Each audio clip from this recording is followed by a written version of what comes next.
Technical analysis सीख रहे हैं बिकॉज आप लोग स्टॉक मार्केट में पैसा कमाना चाहते हैं। अब टेक्निकल एनालिसिस के लिए हम बहुत सारे इंडिकेटर्स का यूज करते हैं, बहुत सारे पॉपुलर इंडिकेटर्स हैं और उसके ऊपर हम लगातार आपके लिए वीडियोस बना रहे हैं। अभी हमने रिसेंटली एक वीडियो पब्लिश किया था MACD के ऊपर, मूविंग एवरेजेस, कन्वर्जेंस, डाइवर्जेंस, और अगर आपने वो वीडियो नहीं देखी है तो आई बटन पे लिंक है, आप उस वीडियो को जाकर देख सकते हैं।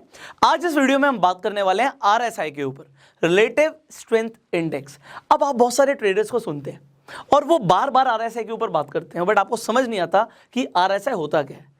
आप इस वीडियो को देखते रहिए, आपको बेसिक टू एडवांस बहुत कुछ समझ आने वाला है। बट आज मैं आपको एक बात बता देता हूं, जब आपको सीखते हो, आप टेक्निकल एनालिसिस सीख रहे होते हो, आप इंडिकेटर्स को सीखते हो, आज आप RSI सीख रहे हो, कल आप कुछ और सीखोगे, आप इंडिकेटर्स को सीखते हो, बट आप ये नहीं समझते ये इंडिकेटर है, ये कंफर्मेशन नहीं देता, ये इंडिकेट करता है कि प्राइस कहां जाएगा। कोई भी इंडिकेटर, बहुत सारे इंडिकेटर्स हैं, बट आज भी अगर आप एक इंडिकेटर सीख रहे हो तो आप ये मत सोचिए कि वो कंफर्म कर रहा है, वो कंफर्मेशन नहीं दे रहा आपको, वो सिर्फ और सिर्फ आपको यहां पे इंडिकेट कर रहा है कि प्राइस की मूवमेंट कहां जाने वाली है। तो ये अगर आपको बात समझ आ गई है तो अब हम आगे बढ़ेंगे। एंड आपको ये चीज समझनी है कि आपको सिर्फ एक इंडिकेटर को यूज नहीं करना होता, आपको सेट ऑफ इंडिकेटर्स पे देखना होता है कि चल क्या रहा है। एंड फाइनली सबसे इंपॉर्टेंट क्या है, प्राइस एक्शन। प्राइस एक्शन क्या चल रहा है, सपोर्ट रेजिस्टेंस को आप इग्नोर नहीं कर सकते इंडिकेटर को देखते हुए भी। तो अगर आपको प्राइस एक्शन के बारे में कुछ नहीं पता, टेक्निकल एनालिसिस बेसिक से सीखनी है, अगेन आई बटन पे एक लिंक दे देता हूं, सपोर्ट, रेजिस्टेंस, प्राइस एक्शन सब कुछ सिखाया हुआ है, तो आई बटन पे जो लिंक है उस वीडियो को आप जाकर देख सकते हैं। बट अब हम बात करने वाले हैं RSI के ऊपर। पहले मैं आपको दिखा देता हूं लाइव चार्ट में कि दिखता कैसा है आपका RSI जब आप लाइव चार्ट पर देखते हो। तो यहां पे हमने लॉगिन कर लिया है, हम अपने डीमेट अकाउंट पे आ गए हैं। आपके पास अपना डीमेट अकाउंट है, उस पर आप लॉगिन कर लीजिए और जो भी आपके पसंद का स्टॉक है उसे आप पिक कर सकते हैं। RSI कैसा दिखेगा अभी हम उसके ऊपर बात करेंगे। तो इस तरीके से आप कोई भी स्टॉक खोल लीजिए, आपको उसके प्राइस मूवमेंट दिख रही है, कैंडल स्टिक्स दिख रहे हैं। बट अगर आपके पास बाई चांस अभी तक डीमेट अकाउंट नहीं है तो इस वीडियो के डिस्क्रिप्शन और कमेंट बॉक्स में लिंक्स हैं, आप जाइए, जो ब्रोकर आपको पसंद आता है उस ब्रोकर के साथ अपना डीमेट अकाउंट तुरंत खुलवा लीजिए। जब आपका डीमेट अकाउंट खुल जाएगा उसके बाद आप इसी तरीके से प्राइस देख सकते हैं। अब यहां पे जो मैंने स्टॉक खोला हुआ है आपके सामने, इस स्टॉक में मैंने आज ही इन्वेस्ट किया। अब मैंने इन्वेस्ट किया हुआ है, क्यों किया हुआ है, सिर्फ RSI को देख के नहीं। RSI को देखना एक तरीका है, बट RSI के अलावा और भी इंडिकेटर्स हैं। बट आज आप RSI समझने वाले हैं। तो एक स्टॉक जिसमें मैंने आज ही इन्वेस्ट किया, अभी लाइव मार्केट चल रही है, तो मैंने क्यों किया इसके ऊपर आपको जानना बहुत जरूरी है। बट अब यहाँ पे RSI देख लीजिए, क्योंकि इसके बाद हम इसके बेसिक्स के ऊपर बात करने वाले हैं। तो जो यहाँ पे आपको RSI दिख रहा है, आपको यहाँ पे एक रेंज दिख रही है इसकी वैल्यू की, ये जो आपको येलो कलर की रेंज दिख रही है, ये आपको ऊपर नीचे यहाँ पे वैल्यू जाती हुई दिख रही है, उसके बाद आपको दिख रहा है ऊपर जा रहा है, ये है क्या। पहली बात तो जो RSI है ये 0 to 100 के बीच में रहता है, 0 यहाँ पे नीचे और 100 ऊपर। तो ये 0 to 100 के बीच में रहता है। और यहाँ पे जो ये आपकी रेंज है ये मैंने चेंज की हुई है। अब मैंने क्या चेंज की हुई है, पहली बात तो RSI आप लगाओगे कैसे, आप सिंपली इंडिकेटर्स पे क्लिक करेंगे, यहाँ पे RSI लिख देंगे, कुछ ऐसा यहाँ पर आ जाएगा। उसके बाद आप जाके उसकी सेटिंग चेंज कर सकते हैं, मैंने करी हुई है तो मैं आपको दिखा देता हूँ। यहाँ पे आप जैसे सेटिंग पे क्लिक करेंगे कुछ ऐसा आपके सामने आ जाएगा। जो डिफॉल्ट सेटिंग आएगी, यहाँ पे अपर लिमिट आपको दिख रही है, आपको लोअर लिमिट दिख रही है। जो अपर लिमिट है वो यहाँ पर देखिए मैंने 60 कर दिया है, जबकि डिफॉल्ट सेटिंग में आपको 70 दिखेगी। और यहाँ पे लोअर लिमिट मैंने 40 कर दिया, आपको डिफॉल्ट सेटिंग में ये 30 दिखेगी। अब आप इसे यहाँ पे चेंज कर सकते हैं, मैंने करा हुआ है, मैंने क्यों किया हुआ है मैं आपको भी बताऊंगा। बट यहाँ पे हमने अपनी रेंज को कम कर दिया, पहले 70-30 था, अब हमने 60-40 कर दिया और ओके पे आप क्लिक कर दीजिए। अब यहां पर आपने जैसे किया, आपकी एक रेंज आ गई। अब आपको दिख रहा है जो RSI की वैल्यू है वो उस रेंज के बीच में मूव कर रही है। ये आपके लिए एक तरीके से मान लीजिए नो ट्रेडिंग जोन है। मतलब मैं आपको बता रहा हूं, क्यों बता रहा हूं, अपने एक्सपीरियंस से भी बता रहा हूं कि ये मान लीजिए नो ट्रेडिंग जोन है। आप ट्रेड कीजिए जब आपको दिखता है कि यहां से जो वैल्यू है ऊपर जा रही है नीचे जा रही है। अगर आपको इतना समझ आ गया, वेल एंड गुड। अब हम आ जाते हैं इसके बेसिक्स पे, और हम अभी हमने जैसे देखा लाइव मार्केट में, अब समझते हैं कि ये है क्या चीज। अब देखिए रिलेटिव स्ट्रेंथ इंडेक्स क्या दिखाता है। यहां पे अगर आप इसकी डिफॉल्ट सेटिंग में जाएंगे तो 14 डेज की एक एवरेज आपको दिखाता है, जो क्लोज हुआ है प्राइस उसकी एक एवरेज दिखाता है, और उसके हिसाब से वैल्यू आ जाती है 0 to 100 के बीच में। अब आपको दिखता क्या है, जो डिफॉल्ट सेटिंग है वो 70-30 की होती है, 70 यहाँ पे 30 यहाँ पे। अब ये बताता क्या है, ये बताता ये है कि भैया अगर प्राइस जितना 0 के नजदीक होगा और 30 के नीचे होगा, इसका मतलब है कि जो स्टॉक है, जो भी स्टॉक है, वो ओवरसोल्ड जोन में है। ओवरसोल्ड मतलब बहुत ज्यादा बिका हुआ है, और यहां से अगर बिक्री के बाद खरीदी आती है तो वहां के बाद अगर लोग खरीदेंगे तो जो आपका जो यहां से अगर इसके नीचे गया था तो यहां पे ओवरसोल्ड है, और यहां पे अगर कहीं ये सपोर्ट लेकर दोबारा से उठता है तो प्राइस बढ़ने के चांसेस है, तो यहां पर आप खरीद सकते हो।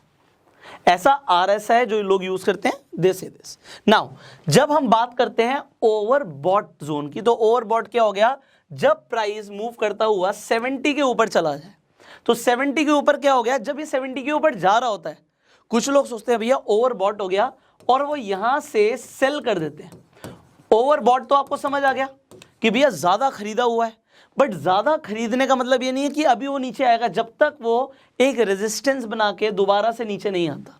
तो जब वो वहां से नीचे आएगा तो यहां के बाद यहां पे क्या हो सकता है कि अब मंदी आ सकती है, तो यहां से तेजी आ सकती है, यहां से मंदी आ सकती है। आई होप मेरी ड्राइंग थोड़ी सी ज्यादा अच्छी नहीं है, मैं आपको ऐसे क्लियर करके दिखा देता हूं कि जब यहां से प्राइस नीचे आएगा तो आपको दिखता है कि यहां से नीचे मंदी आ सकती है। यहां तक अगर आपको कंसेप्ट समझ आ गया, अब आगे बढ़ते हैं। मैंने क्या किया, मैंने 70 की जगह जो आप बीच में 70-30 देख रहे थे, उसे मैंने 60-40 कर दिया। और ये 60-40 क्यों किया, क्योंकि हमने जो रेंज है उसे थोड़ा और नैरो किया। अब आज मैं अपनी बात नहीं करता, आप और भी बहुत सारे ट्रेडर्स को सुनेंगे, वो कहते हैं जो 70-30 है वो थोड़ा कन्वेंशनल है। जो थोड़े से बहुत टाइम पुराने जो ट्रेडर्स हैं वो 70-30 यूज करते हुए आ रहे हैं, बट अब मार्केट ने ना थोड़ा सा अपना तरीका बदल दिया है। यहां पे जैसे ही आपको दिखता है कि जो वैल्यू है RSI की 60 के ऊपर जा रही है, तो 60 के ऊपर जब जाती है तो यहां से आपको एक बाइंग ऑप्शन ही दिखता है, तो मार्केट ऊपर जाएगी यहां से, जब तक वो ऊपर कहीं जाके एक रेजिस्टेंस ना बना ले, आपको डबल टॉप जैसा कुछ ना दिख जाए। भाई डबल टॉप क्या है यहां पे समझिए, प्राइस ऐसे ऊपर गया, नीचे आ गया, फिर ऊपर गया, फिर नीचे आ गया, मतलब रेजिस्टेंस बार बार उसे नीचे धकेल रहा है, तो यहां से आपको गिरावट मिल सकती है। तो यहां पे कहीं आप इसे सेल कर सकते हैं अगर वो रेजिस्टेंस के बाद नीचे आ रहा है।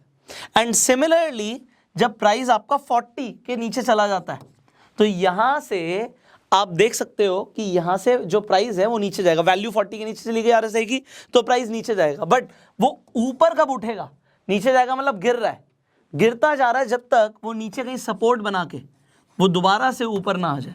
अब जब आप ऊपर M देखते हैं डबल टॉप, जब आप नीचे देखते हैं डबल बॉटम, जब डबल बॉटम है तो एक कंफर्मेशन है कि यहां से प्राइस ऊपर जा सकता है। तो यहां पे अगर आपको ऊपर जाने की उम्मीद लग रही है, आपको हाई जाने की उम्मीद लग रही है, तो आप क्या कर सकते हैं, आप यहां पे बाय कर सकते हैं। सो ये आपका RSI सिंपली कहता है, बट सिर्फ RSI को यूज करके ट्रेड करना एक बेवकूफी हो सकती है। मैं आपको ये कह रहा हूं, कुछ लोग सिर्फ RSI को यूज करते हैं, बट सिर्फ RSI को यूज नहीं कर सकते। क्यों नहीं कर सकते? अब एक डाइवर्जेंस नाम की चीज होती है, वो भी मैं आपको बता देता हूं।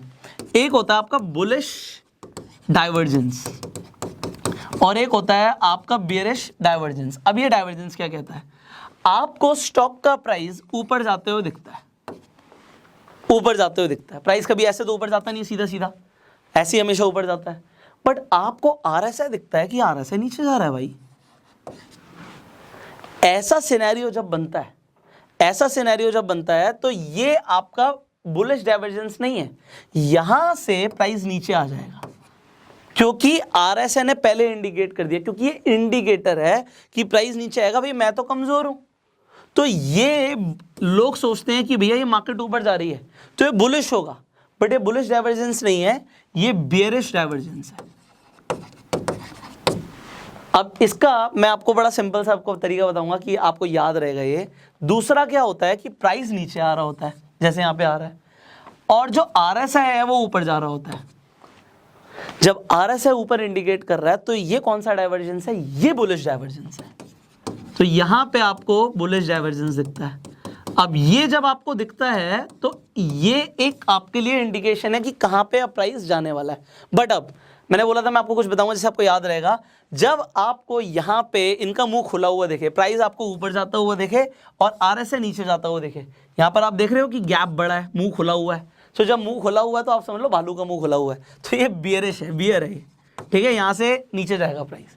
और जब आपको दिखे कि प्राइस तो नीचे आ रहा है बट यहां से RSI ऊपर जा रहा है तो प्राइस ऊपर जाएगा, तो ये आपका एक बुल है। तो जहां पे दोनों का आपको यहाँ पे गैप कम दिखता है, यहाँ पे गैप ज्यादा दिखता है, तो आप इसे याद कर सकते हो, ऐसे इजी रहता है याद करने के लिए। तो अब ये आपको RSI के बारे में काफी इंफॉर्मेशन मिल चुकी है। अब आप कोई भी स्टॉक उठाओ और उसमें RSI को यूज करो, बट सिर्फ उसके ऊपर ट्रेड मत करना। सिर्फ और सिर्फ RSI के ऊपर अगर आप ट्रेड करोगे तो आप गलती कर सकते हो, बट आपको पता होने सारे जरूरी, क्योंकि हम आने वाली वीडियोस में बहुत सारे इंडिकेटर्स को एक साथ यूज